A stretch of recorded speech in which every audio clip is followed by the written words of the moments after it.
In digital Marathi, जनतेच्या हक्काचं व्यासपीठ। अंबरनाथच्या शिवाजीनगर पोलीस ठाण्याच्या हद्दीत एका 6 वर्षाचा चिमुकलीचा भर रस्त्यात विनयभंग झाल्याची घटना शनिवारी संध्याकाळी घडली होती।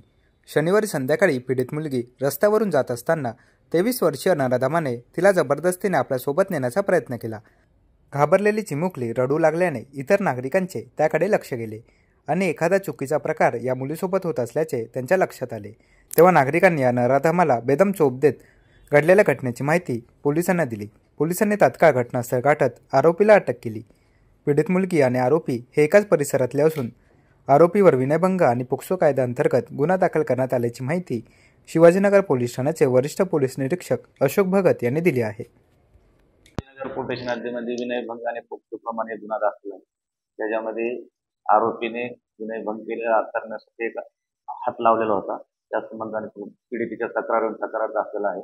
आरोपीला पीडिता ओरडल्यामुळे पब्लिकने मारहाण केल्यामुळे त्यासंबंधी पण तक्रार दाखल आहे। आरोपीला या गुन्ह्यात अटक केलेली आहे आणि पुढील गुन्ह्याचा तपास सुरू आहे।